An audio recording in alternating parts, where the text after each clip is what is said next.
عباس شام بھی میں ڈھل گئی عباس تم نے اب تک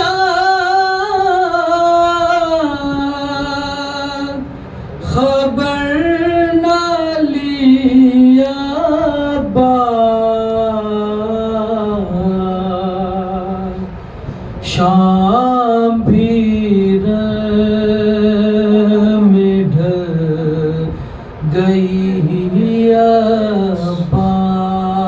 عباس بیریدہ میں تو بے کفن ہے حسین بیریدہ میں تو بے کفن ہے حسین ہے یہ کیسی بے بسی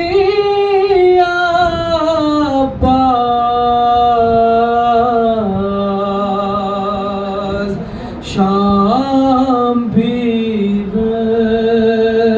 میں ڈھل گئی عباس نہر پر تم تو سو گئے بھائی نہر پر تم تو سو گئے بھائی سر پہ چادر نہیں رہی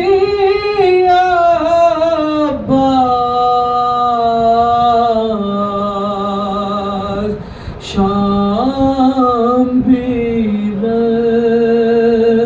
میں ڈھل گئی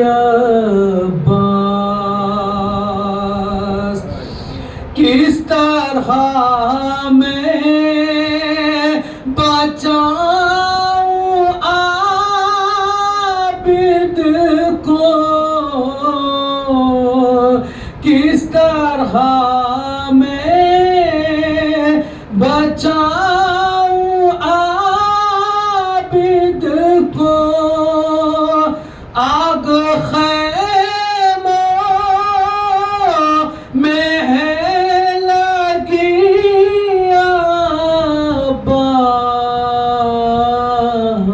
عباس شام بھی میں ڈھل گئی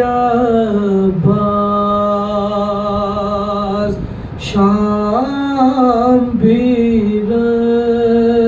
میں ڈھل گئی عباس دوپہر میں اجھڑ گیا قبا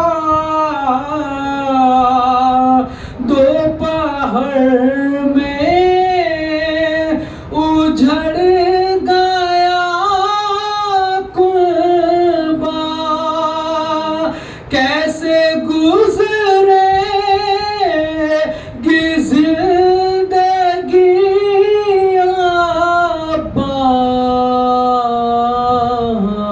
عباس شام بھی میں ڈھل گئی عباس چھپ گیا چاند میرا بادل میں چھپ گیا چاند میرا بادل میں کھو گئی میں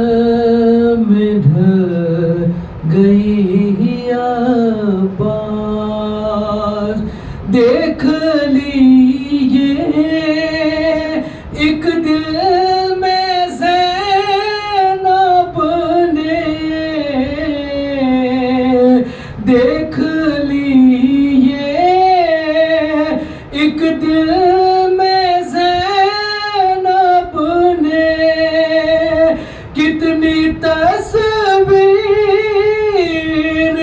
موت کی عباس، شام بھی میں ڈھل گئی عباس،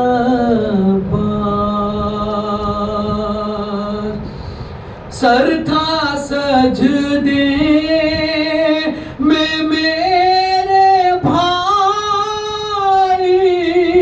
کا، سر تھا سجدے میں میرے بھائی کا، شمر کی تیغ جب چلی عباس،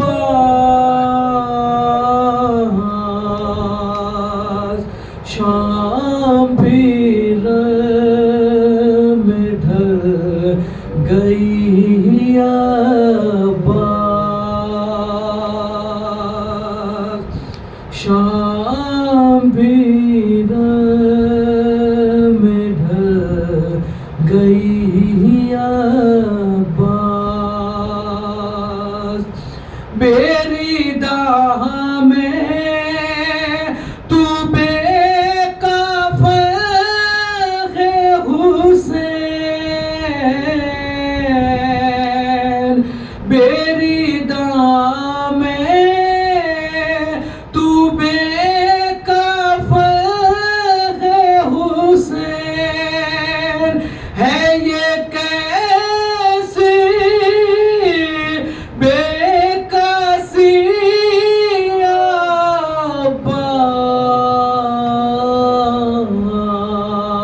عباس، شام بھی میں ڈھل گئی عباس، تم نے اب تک خبر نہ لیا عباس، شام بھی میں ڈھل گئی عباس، برائے خوشنودی شہزادی کونین فاطمہ زہرا بآواز بلند صلوات۔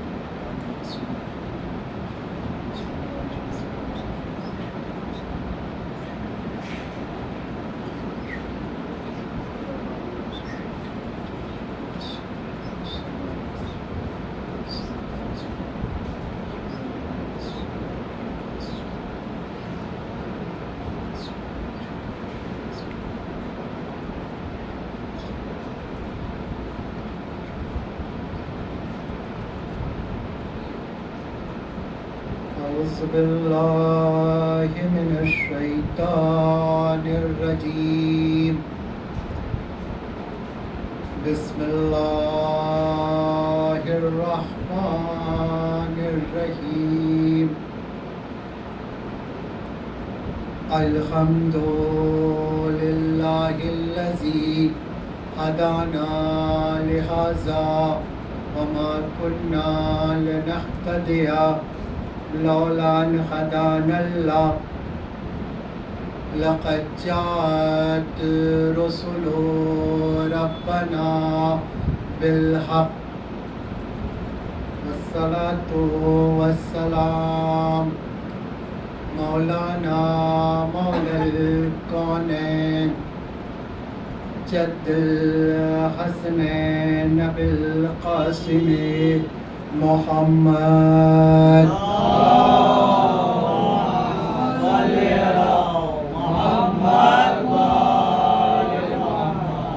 وآله الطيبين الطاهرين المعصومين المظلومين ولعنة الله على أعدائهم أجمعين من الآن إلى الصباح يوم الدين آمين يا رب العالمين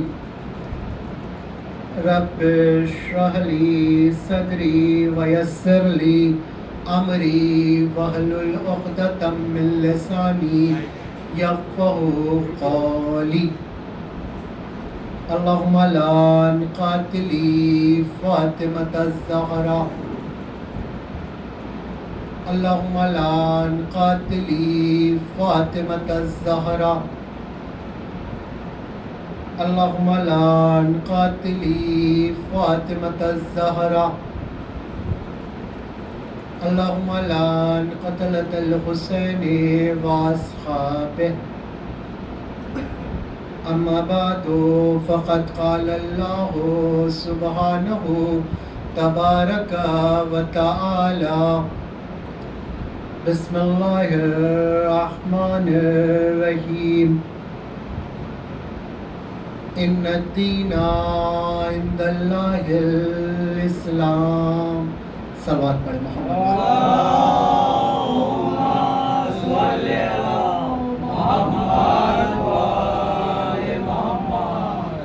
عزیزان محترم اور میرے معزز سامعین کرام، پہلی مرتبہ آپ کے اس علاقے میں حاضری کا شرف حاصل ہو رہا ہے، اس صورت میں کہ آپ مجھ سے بالکل اجنبی ہیں اور میں آپ سے بالکل اجنبی ہوں۔ آپ یہ نہیں جانتے کہ میں کیسے سنانا پسند کرتا ہوں، اور میں بھی یہ نہیں جانتا کہ آپ کیسے سننا پسند کرتے ہیں۔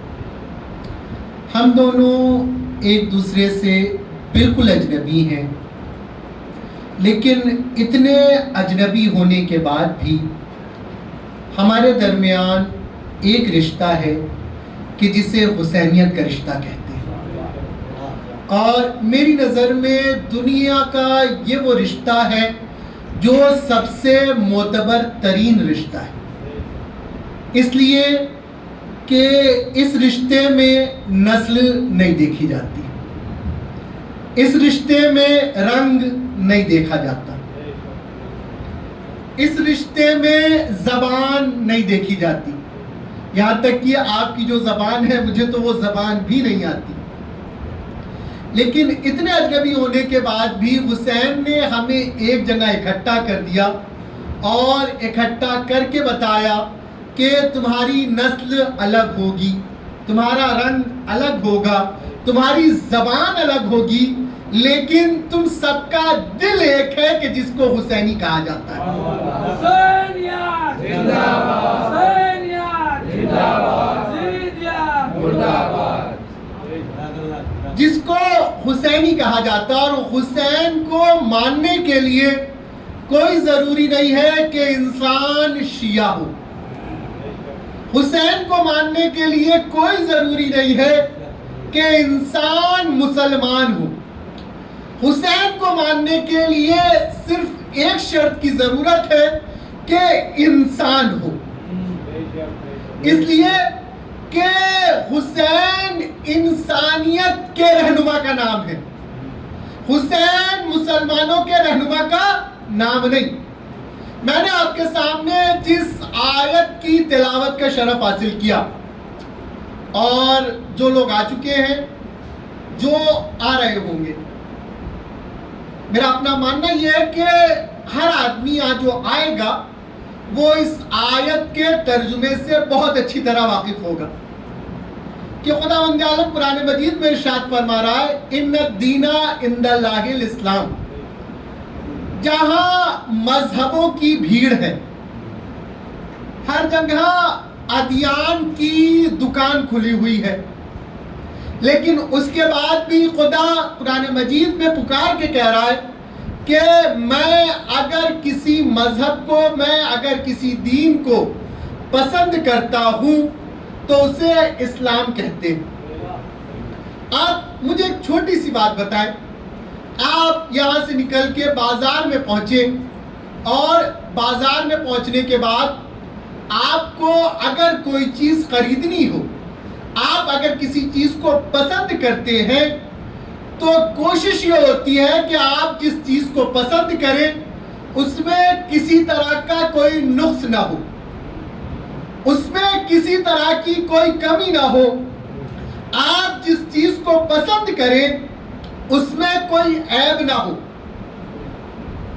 تو جب ایک عام انسان کی سوچئے کہ وہ جس چیز کو پسند کرے اس میں کوئی عیب نہ ہو، تو یہ کیسے ہو سکتا ہے کہ خدا جس مذہب کو پسند کر رہا ہو اس میں دہشت گردی کے لیے جگہ ہو؟ یہ کیسے ہو سکتا ہے کہ خدا کسی مذہب کو پسند کرے اور اس میں کسی بے گناہ کو قتل کرنا جائز قرار دیا جاتا ہو؟ اس کا مطلب یہ ہے کہ آج ہمارے سامنے اسلام کے نام پر جو دین ہمیں دیا جا رہا ہے یہ وہ دین نہیں ہے کہ جس کو خدا نے پسند کیا۔ اگر خدا کا پسند کیا ہوا دین ہوتا تو رحمان کا دین تھا، رحمت والا ہوتا۔ اگر خدا کا پسند کیا ہوا دین ہوتا تو رحمان کا دین تھا، رحمت والا ہوتا۔ لیکن آج ہم دیکھ رہے ہیں کہ دنیا جسے مسلمان کہتی ہے وہ غریبوں کو ستانا جائز قرار دیتا ہے۔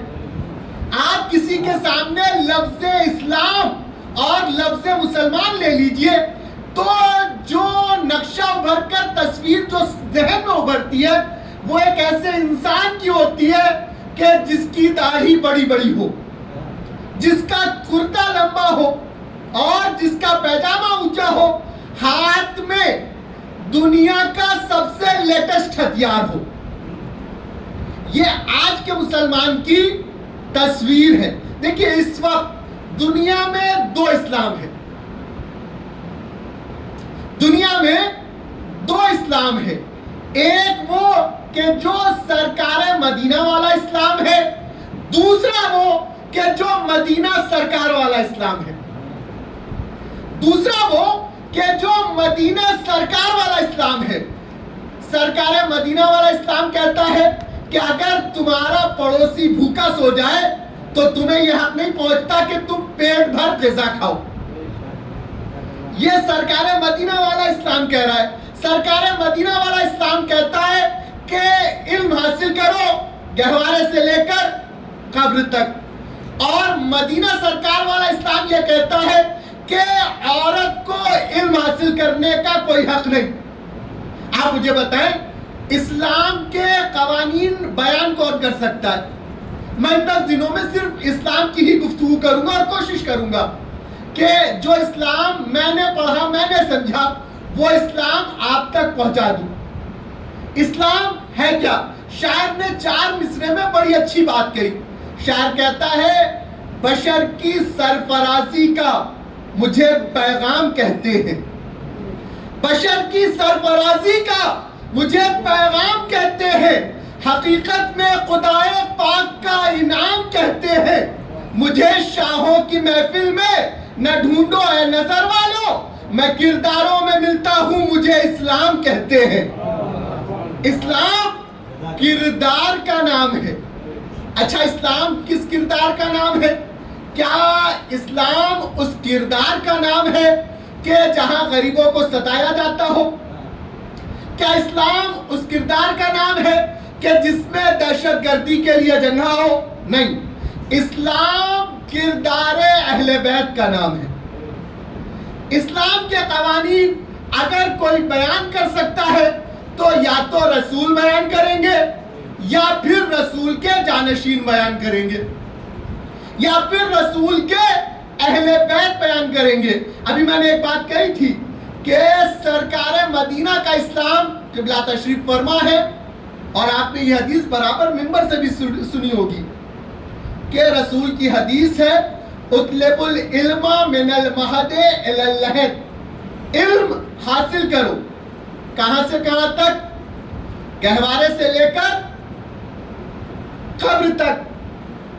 ابھی کچھ سال پہلے ایک آواز اٹھی تھی افغانستان سے کہ عورت کو علم حاصل کرنے کا حق نہیں ہے.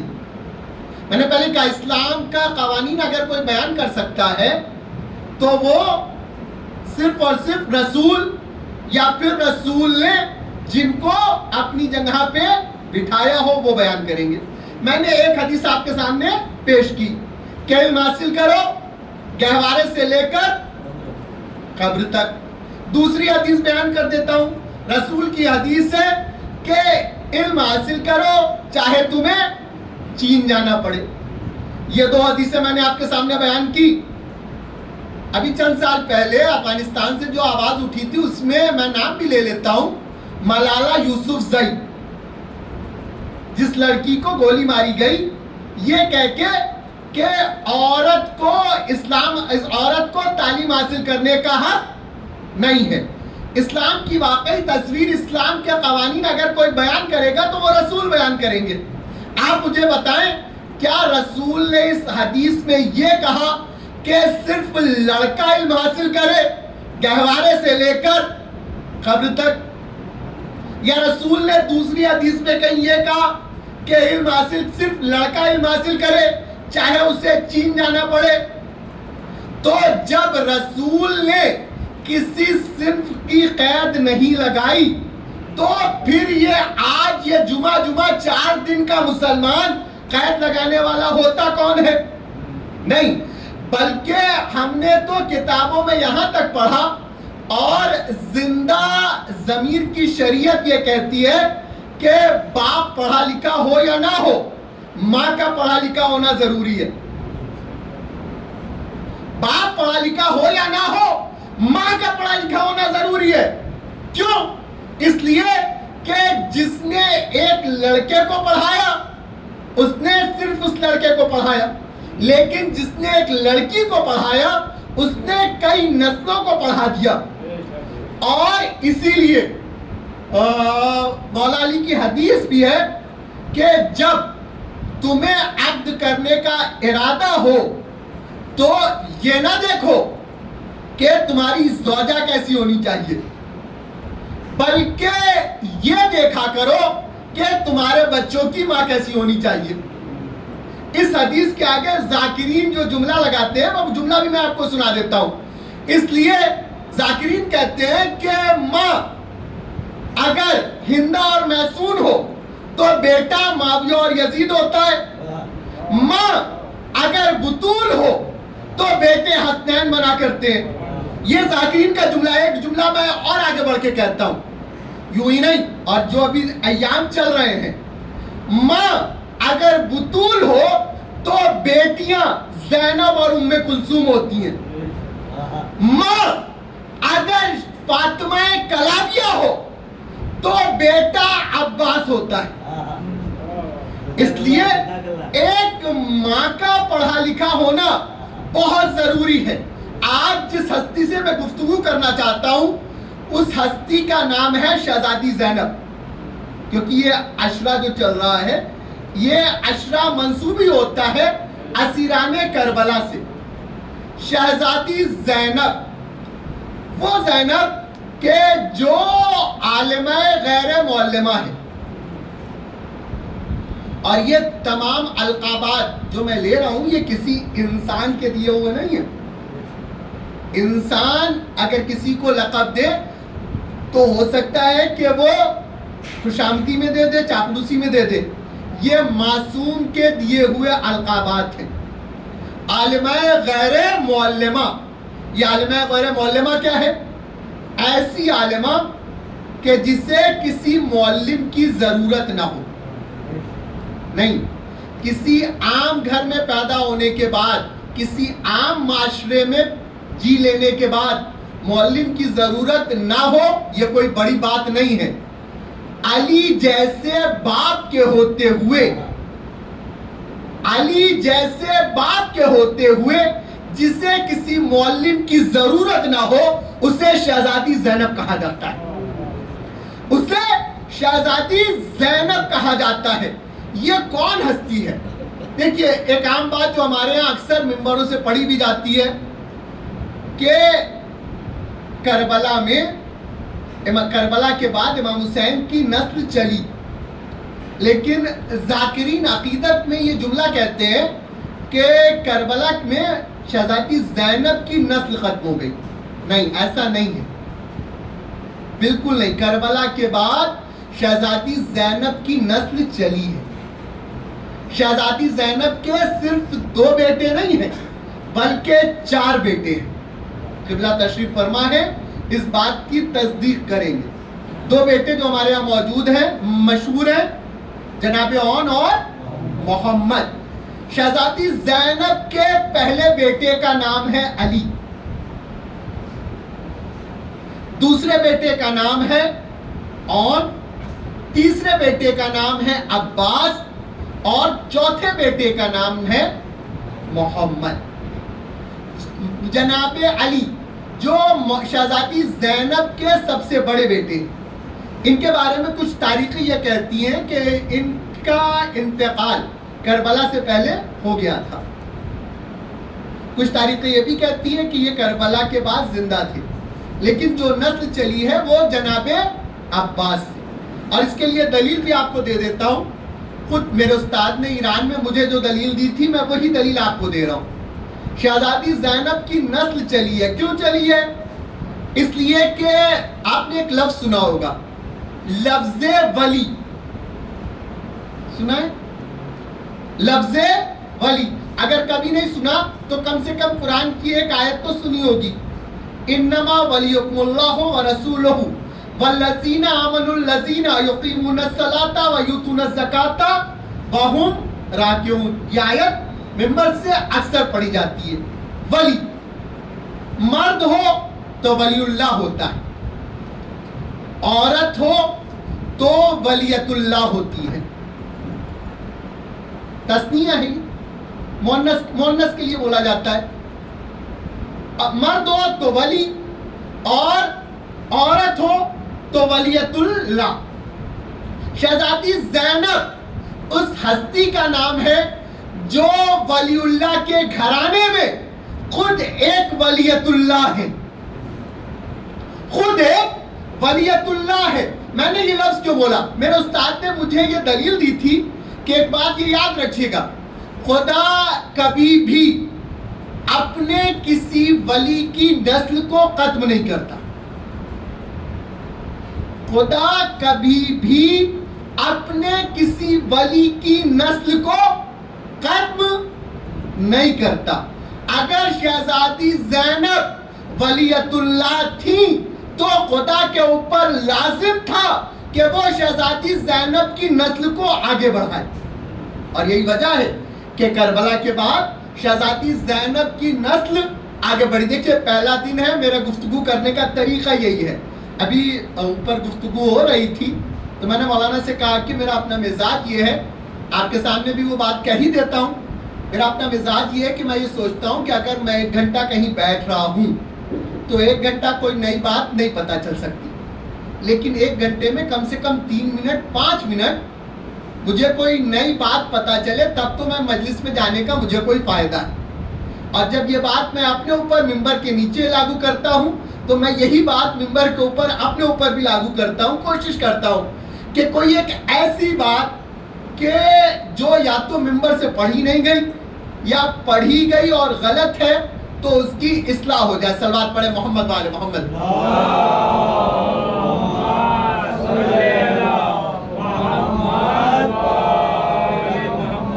شہزادی زینب جو ولیت اللہ ہے، عالمہ غیر معلمہ ہے، وہ زینب کے جس کے بارے میں فارسی کا ایک شعر ہے، حدیث عشق 2 باب است، کربلا و دمشق، یکی حسین رقم کر دیگری زینب. حدیث عشق کے 2 باب ہیں، ایک کربلا دوسرے شام.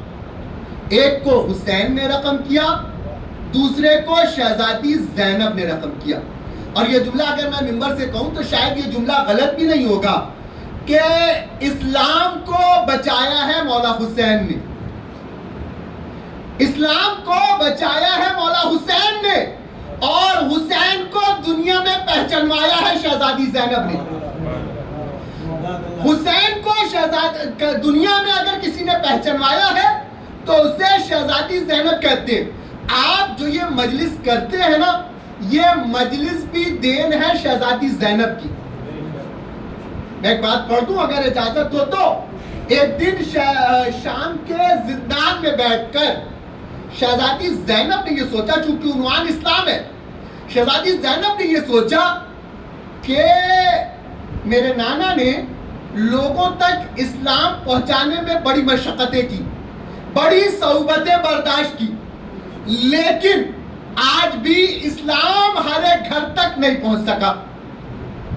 میرے بابا نے اسلام پھیلانے کے لیے جنگیں کی، یہاں تک کہ سر پر ضربت ماری گئی، لیکن آج بھی اسلام ہر ایک گھر میں نہیں ہے۔ بھیا حسن نے اسلام پھیلانے کے لیے زہر کا پیالہ نوش کر لیا، لیکن آج بھی اسلام ہر ایک گھر میں نہیں ہے۔ بھیا حسین نے اسلام گھر گھر پہنچانے کے لیے کربلا میں پورے گھر کی قربانی دے دی، لیکن آج بھی اسلام ہر ایک گھر میں نہیں ہے۔ اب کچھ ایسا کر دیا جائے کہ اسلام کو کسی کے در پر نہ جانا پڑے، بلکہ لوگ اسلام لینے اسلام کے در پہ آئیں۔ اب کچھ ایسا کیا جائے کہ اسلام کو کسی کے دروازے پر نہ جانا پڑے، بلکہ لوگ اسلام لینے اسلام کے در پر آئیں۔ نہیں، میں اپنی بات کو شاید واضح نہ کر سکا۔ اسلام کیا ہے؟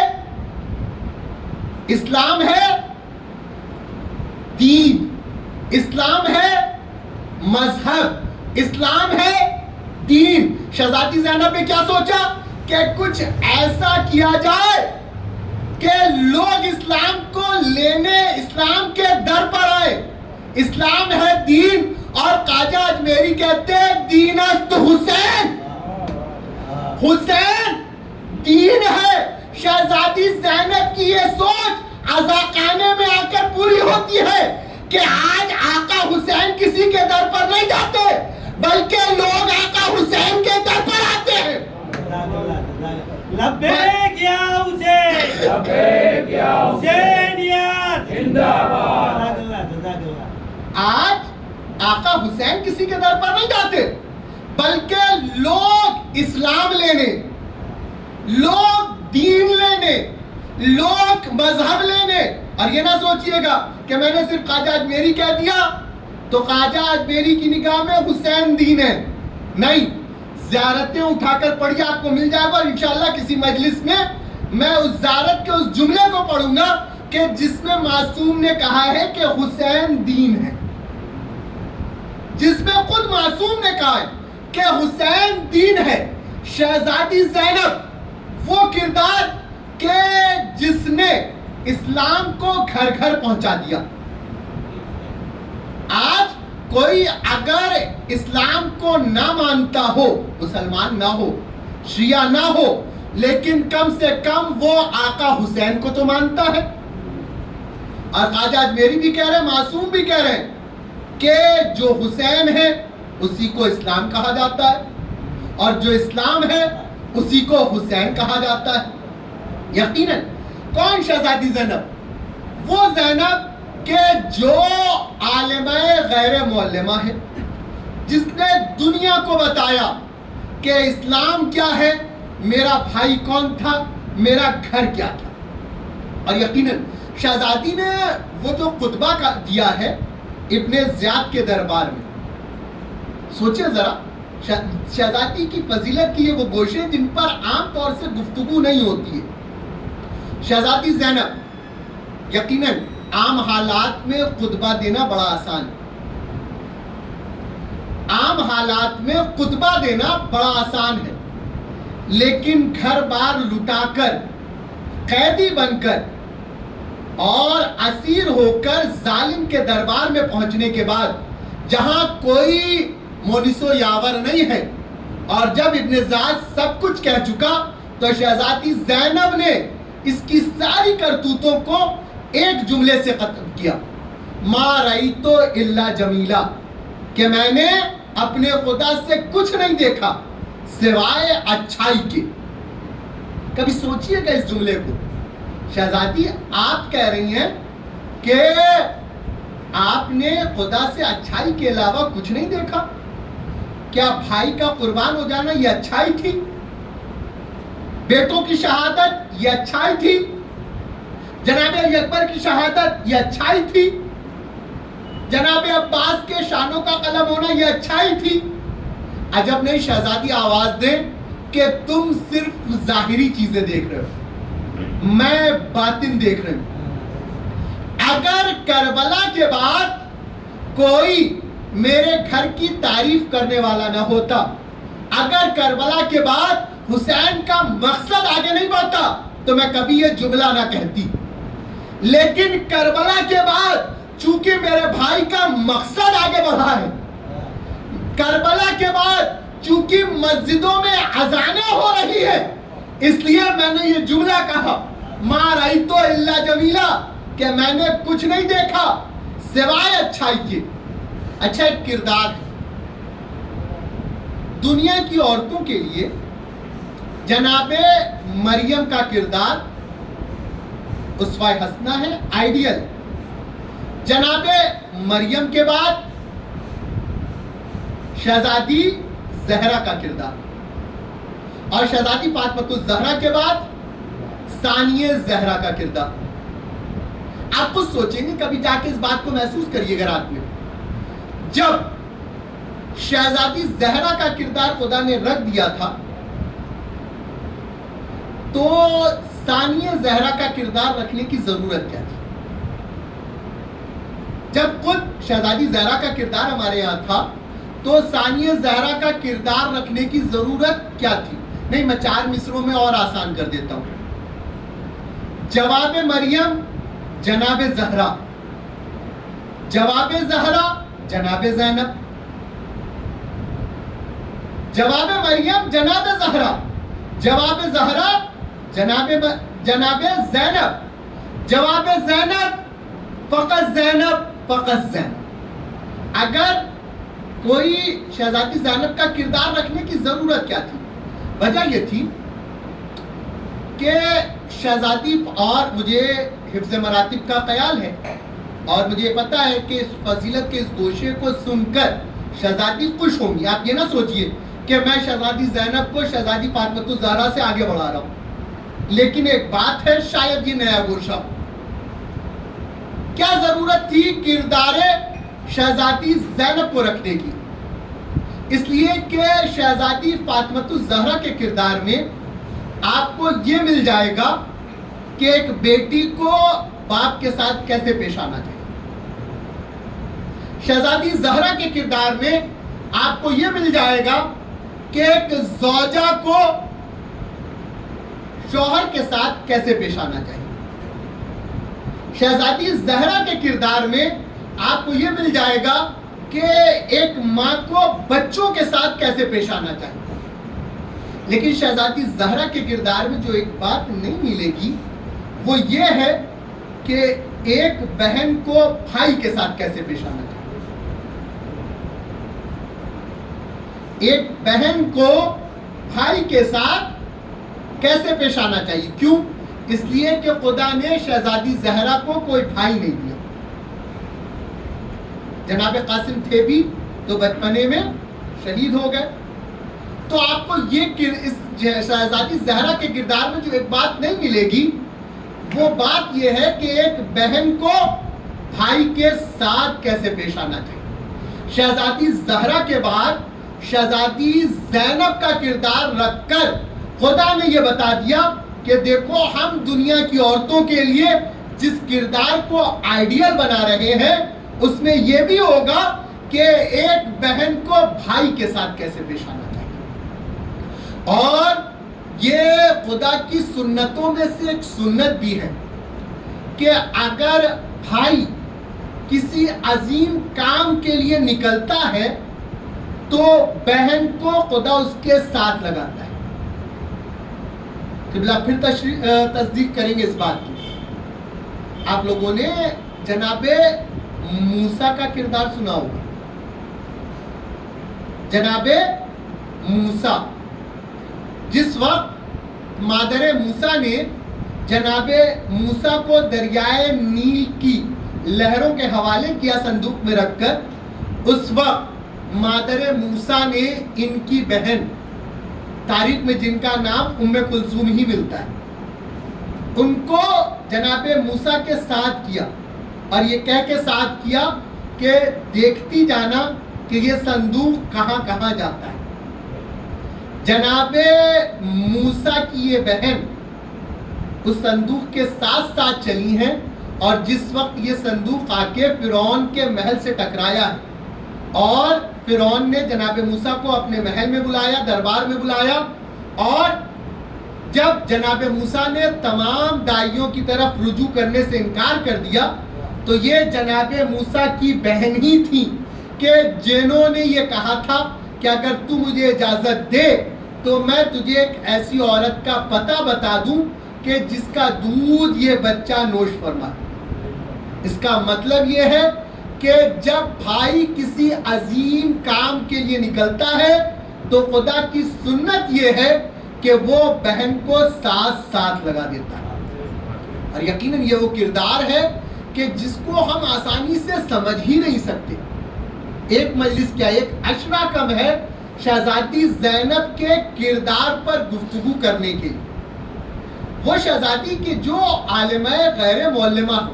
میں 4 مصروں میں بات اور آسان کر دوں. یوں زمانے میں کوئی صاحب منصب نہ ہوا، یوں زمانے میں کوئی صاحب منصب نہ ہوا، یعنی ہم رتبہ بنت اسد رب نہ ہوا. بعد زہرا تو ہوئی ثانی زہرا زینب، بعد زینب پھر کوئی ثانی زینب نہ ہوا. اس لیے کہ ثانی زینب ہونے کے لیے بڑی قربانیاں دینی پڑتی. وہ زینب کہ جو عالمہ غیر معلمہ ہو، صرف عالمہ غیر معلمہ نہیں بلکہ شہزادی زینب نے کوفے میں جس وقت مولا حاکم کوفہ تھے، اس وقت شہزادی زینب کوفے میں درس قرآن دیا کرتی. اور یہ شہزادی زینب خود ہی نہیں آئی تھی، بلکہ کوفے کی عورتوں نے جا کر مولا علی سے کہا تھا کہ یا علی، آپ مردوں کو تعلیم دیتے ہیں، ہم یہ چاہتے ہیں کہ آپ اپنی بیٹی کو کوفے میں بلا لیں تاکہ وہ ہم عورتوں کو درس قرآن دیا کریں. شہزادی زینب، بات اور یاد رکھیے گا انشاءاللہ عشرے میں بیان کی جائے گی بہت ساری باتیں اس حوالے سے. شہزادی زینب یہ خود، کیونکہ 1-2 مجلسیں میں کردار مولا عباس کے حوالے سے اور ان کی ماں کے حوالے سے بھی اس عشرے میں پڑھوں گا اور یہ بتاؤں گا کہ غازی کا ننیال کیا تھا. شہزادی فاطمہ کلابیہ ام البنین مولا عباس کی ماں ہے. یہ خود شہزادی زینب سے 1 سال چھوٹی ہے. شہزادی زینب کی ولادت سن 5 ہجری میں ہے. شہزادی فاطمہ کلابیہ کی ولادت سن 6 ہجری میں. یہ باتیں میں اس لیے عرض کر رہا ہوں تاکہ میرے چھوٹے بھائیوں کو یہ باتیں پتہ ہونی چاہیے. شہزادی زینب وہ کردار کہ جس کے لیے، اور یقیناً یہ مصائب کے گوشے ہیں کہ جس کو میں شروع سے پڑھ رہا ہوں اور کوشش یہ کر رہا ہوں کہ اس سے فضیلت کے گوشے نکالے جائیں. وہ زینب کہ جس کو کوفہ لانے کے لیے مولا علی نے، جب کوفے کی عورتوں نے اپنی تعلیم کے لیے مولا علی سے کہا تو مولا علی نے امام حسن کو اپنے قریب بلایا اور قریب بلا کر کہتے، بیٹا حسن جاؤ مدینے چلے جاؤ اور مدینے سے زینب کو کوفے لیا. اور دیکھو حسن، تنہا نہ جانا بلکہ اپنے ساتھ عباس کو لیتے جانا. جب